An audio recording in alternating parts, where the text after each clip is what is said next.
नमस्कार प्यारे विद्यार्थियों, DAV mobile public school Hindi कक्षा में आपका स्वागत है। आइए आज मैं आपको पढ़ाने जा रहा हूँ आपकी कक्षा 9वीं में व्याकरण के अंतर्गत अर्थ के आधार पर वाक्य के भेद। सर्वप्रथम हम जान लें व्याकरण में अर्थ के आधार पर वाक्य के कितने भेद होते हैं। तो इसके पूर्व हम जाने वाक्य किसे कहते हैं। तो दो या दो से अधिक शब्दों के सार्थक समूह को वाक्य कहते हैं। जैसा कि आप जानते हैं, वर्णों से मिलकर शब्द बनता है और शब्दों से मिलकर वाक्य बनता है। तो ऐसे दो या दो से अधिक जो शब्द है उनसे मिलकर वाक्य का निर्माण होता है। इसके पश्चात हम देखते हैं वाक्य के कितने प्रकार हैं।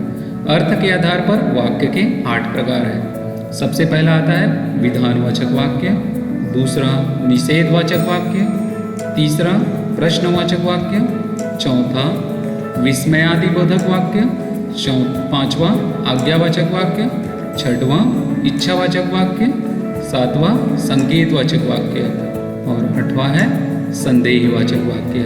इस प्रकार ये 8 प्रकार है अर्थ के आधार पर वाक्य के भी।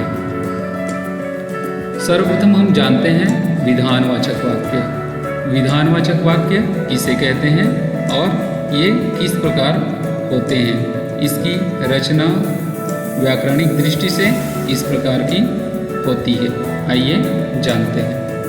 तो जिन वाक्यों में क्रिया के करने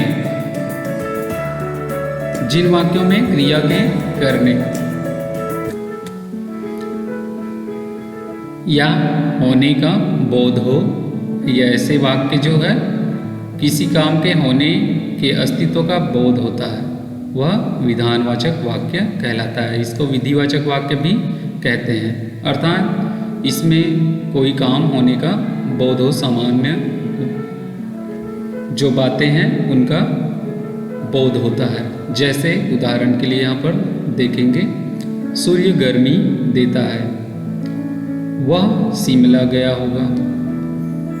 भारत हमारा देश है, वह बालक है। हिमालय भारत के उत्तर दिशा में स्थित है। इस प्रकार से इसमें किसी के अस्तित्व का या किसी कार्य के होने का बोध हो रहा है। इस प्रकार से ये विधानवाचक कहा जाता है। आइए जानते हैं दूसरा वाक्य निषेध। निषेध का अर्थ है नहीं। तो नहीं अर्थात मत, जिसमें नहीं होने का बोध हो, मत करने का बोध हो, ऐसे वाक्य निषेधवाचक वाक्य कहलाता है। आइए जानते हैं उदाहरण के माध्यम से। एक ऐसा संदेश जो किसी काम को न करने का आदेश दे रहा हो, निषेधवाचक वाक्य कहलाता है।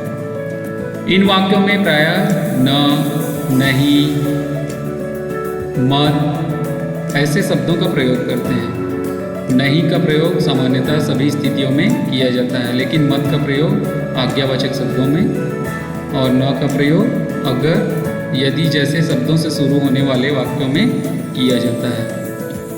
जैसे मैंने दूध नहीं पिया, यहाँ पर न निषेधवाचक है।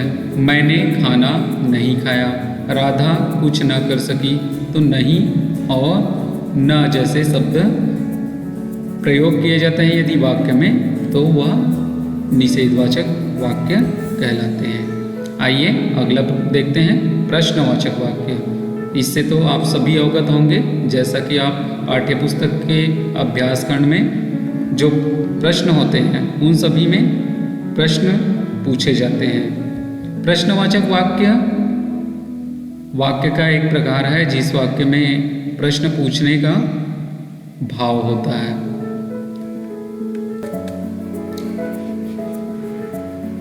उसे प्रश्नवाचक वाक्य कहते हैं। जैसे यहाँ पर आप देख रहे हैं प्रश्नवाचक वाक्य के उदाहरण है, तुम कैसे हो। यहाँ पे प्रश्न पूछा जा रहा है, मैं यहाँ क्या कर रहा हूँ, तुमने ऐसा क्यों किया, क्या आपको हिंदी भाषा आती है, आप कहाँ जा रहे हैं। ऐसे जहाँ पे प्रश्न पूछे जाने का बोध हो वह प्रश्नवाचक वाक्य कहलाता है। आज्ञावाचक वाक्य। आज्ञावाचक वाक्य वे वाक्य होते हैं जिनमें आदेश या आज्ञा या अनुमति का बोध होता है। जैसे कोई हमको आज्ञा देता है, कुछ करने के लिए आदेश देते हैं, वो आज्ञावाचक वाक्य कहलाते हैं। जैसे तुम वहाँ जाओ, यह पाठ तुम पढ़ो, अपना अपना काम करो, आप चुप रहिए, मैं घर जाऊं, तुम पानी लाओ। इस प्रकार से ये वाक्य आज्ञावाचक वाक्य है। आगे देखिए विस्मय बोधक वाक्य।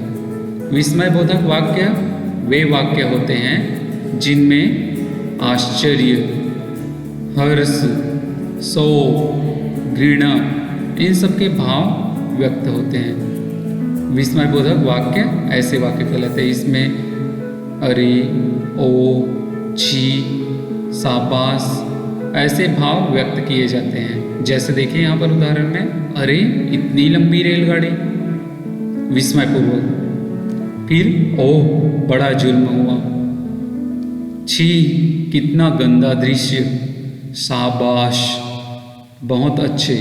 ऐसे यहाँ पर विस्मयादि बोधक शब्दों का प्रयोग करके वाक्य में निर्माण किया जाता है, वाक्य बनाया जाता है। वाक्यों में ऐसे विस्मय शब्दों का प्रयोग हो, वहाँ पर विस्मयादि बोधक वाक्य होगा। आगे देखते हैं इच्छावाचक वाक्य। इच्छावाचक वाक्य वे वाक्य होते हैं जिनमें किसी इच्छा, आकांक्षा या आशीर्वाद का बोध होता है।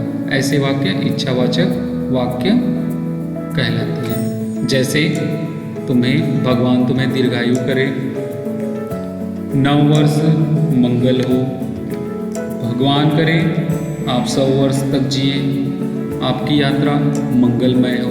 ऐसी कामना इच्छावाचक वाक्य में किया जाता है। इसके बाद आता है संकेतवाचक वाक्य। संकेतवाचक वाक्य वे वाक्य होते हैं जिनमें किसी संकेत का बोध हो, किसी संकेत आगे आने वाली या हुई जो घटना है या होने वाली जो घटना है उनसे संबंधित बातों का संकेत या उल्लेख किया जाता है, संकेतवाचक वाक्य कहलाते हैं। जैसे यदि परिश्रम करोगे तो सफलता मिलेगी, यदि परिश्रम करोगे तो अवश्य सफलता मिलेगी, जब आप आ जाओगे तब मैं भी चलूँगा। इस प्रकार से आप ऐसे वाक्य देखते हैं जहाँ पे कोई संकेत किया जा रहा हो आगे, या जो घटित होने वाली घटनाएं हैं उनका उल्लेख किया जा रहा हो, तो इस प्रकार के जो वाक्य हैं संकेतवाचक वाक्य कहलाते हैं। अंतिम संदेहवाचक वाक्य। संदेहवाचक वाक्य वे वाक्य होते हैं जिनमें संदेह का बोध होता है, अर्थात कोई वाक्य जिसमें कोई बात कही जा रहे हैं तो वह पूर्णतः पूरा ना हो, संदेह हो, तो इस प्रकार के वाक्य संदेहवाचक वाक्य कहलाते हैं। संभवतः वह सुधर जाए, शायद मैं कल बाहर जाऊं, आज वर्षा हो सकती है, शायद वह मान जाए। तो ऐसे वाक्य आप जो देख रहे हैं जिसमें संदेह व्यक्त किया गया है, तो इस प्रकार के जो वाक्य होते हैं जिनमें संदेह व्यक्त किए जाते हैं वे संदेहवाचक वाक्य कहलाते हैं। ये तो रहा अर्थ के आधार पर वाक्य के भेद। अब आपको करने हैं अभ्यास कार्य। अर्थ के आधार पर वाक्य के कितने भेद हैं उनके नाम लिखेंगे। संकेतवाचक वाक्य और संदेहवाचक वाक्य में क्या अंतर है इसको अपनी अभ्यास पुस्तिका में लिखेंगे। आज के लिए बस इतना ही। बहुत बहुत धन्यवाद। आशा करता हूँ कि आपने जो वो अर्थ के आधार पर वाक्य के 8 भेद पढ़े बहुत अच्छे से समझ आए।